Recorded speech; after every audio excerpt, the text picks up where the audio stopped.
ये कहानी है वानी बत्रा नाम की एक जवान लड़की की, जिसे कविताएं और शायरी लिखना बहुत पसंद है।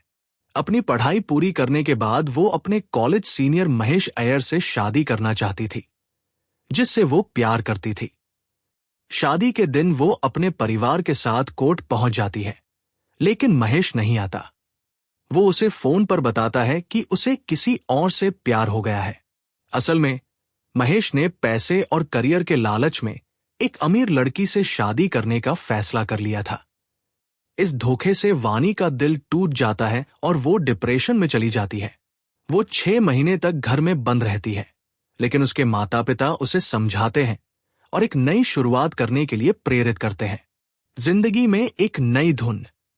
वानी एक सोशल मीडिया कंपनी में राइटिंग की जॉब के लिए अप्लाई करती है। यही उसकी मुलाकात कृष कपूर से होती है, जो एक शानदार सिंगर और म्यूजिशियन था। कृष अपनी कला के प्रति बहुत जुनूनी था, लेकिन उसका गुस्सा और अन्याय के प्रति उसका रवैया उसे अक्सर मुश्किल में डाल देता था। कृष का जोश नाम का एक बैंड था, लेकिन एक मिसअंडरस्टैंडिंग की वजह से वो अपने दोस्तों से अलग हो जाता है। एक दिन एक बड़े सिंगर प्रिंस को एक नया गाना चाहिए था। कृष और वानी दोनों इत्तेफाक से प्रिंस के ऑफिस में मिलते हैं।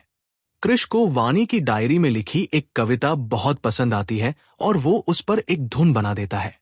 प्रिंस को ये धुन इतनी पसंद आती है कि वो उन दोनों को मिलकर एक गाना बनाने का ऑफर देता है। यादों का खोना और प्यार का पनपना। वानी ने डिप्रेशन में अपनी कविता का आधा पेज फाड़ दिया था और अब उसे वो याद नहीं आ रही थी। कृष उसे खुश करने और उसका गम भुलाने में मदद करता है। धीरे धीरे वो कविता पूरी हो जाती है और कृष उसे एक शानदार गाने में बदल देता है। इसी बीच कृष के अतीत का दर्द सामने आता है। उसकी मां के जाने के बाद उसके पिता शराबी बन गए थे। कृष अपने पिता को एक नशा मुक्ति केंद्र में दाखिल कराता है। इस इलाज के लिए बहुत पैसे चाहिए थे, तो वो अपने गाने के सारे अधिकार प्रिंस को दे देता है और अपना स्टार बनने का सपना अधूरा छोड़ देता है। इसी दौरान वानी और कृष को एक दूसरे से प्यार हो जाता है। वानी कृष के अधूरे सपने को पूरा करने के लिए उसके बैंड को फिर से एकजुट करती है। वो खुद उस ग्रुप में शामिल होकर गाने लिखती है, जिनसे कृष और उसका बैंड हिट हो जाते हैं। लेकिन फिर कहानी में एक बड़ा मोड़ आता है।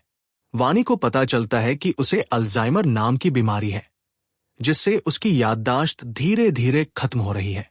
यह बीमारी उसे महेश से मिले सदमे की वजह से हुई थी। अलगाव और सफर की शुरुआत।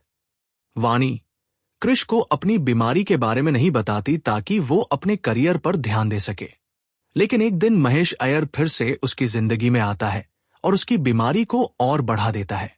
एक पार्टी में वानी अपनी याददाश्त खो बैठती है और महेश को अपना होने वाला पति समझकर हंगामा करती है। कृष को जब ये खबर मिलती है तो वो फ्लाइट छोड़कर वापस आता है और वानी की मेडिकल रिपोर्ट देखकर सब समझ जाता है। वानी खुद को कृष से दूर करने की कोशिश करती है ताकि उसकी वजह से उसका करियर बर्बाद ना हो, लेकिन कृष उसे हर हाल में अपनाना चाहता था। कृष और वानी के माता पिता मिलकर उसकी बीमारी को संभालने का फैसला करते हैं। कृष अपना सब कुछ छोड़कर वानी को शहर से दूर एक बीच हाउस में ले जाता है ताकि वो सुकून से रह सके। सयारा, एक उम्मीद का गीत।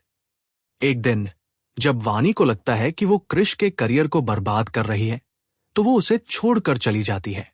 लेकिन जाने से पहले वो कृष के लिए सयारा नाम का एक गाना लिख जाती है, जिसका मतलब है एक अकेला भटकता हुआ सितारा। कृष उस गाने को एक धुन में पिरोता है और उसे हर जगह फैला देता है ताकि वानी उसे सुनकर वापस आ जाए। वो गाना वायरल हो जाता है और कृष एक सुपरस्टार बन जाता है, लेकिन वो खुश नहीं था क्योंकि वानी कहीं नहीं मिल रही थी। 1 साल बाद कृष को वानी मनाली में एक वीडियो रील में दिखती है। वो तुरंत वहां जाता है और एक आश्रम में उसे ढूंढ निकालता है। वानी की याददाश्त लगभग खत्म हो चुकी थी, लेकिन कृष अपने प्यार और पुरानी बातों को दोहराकर उसे सब कुछ याद दिला देता है। आखिरकार वो दोनों एक हो जाते हैं, शादी कर लेते हैं और कृष दुनिया को अपनी कामयाबी का असली राज बताता है। वो था उनका प्यार। सयारा फिल्म दिखाती है कि सच्चा प्यार हर मुश्किल से लड़कर जीत सकता है। ये कहानी सिखाती है कि अगर हम किसी के साथ खड़े रहें तो दर्द और गम को भी हराया जा सकता है। क्या आप ऐसी और कहानियों के बारे में जानना चाहेंगे?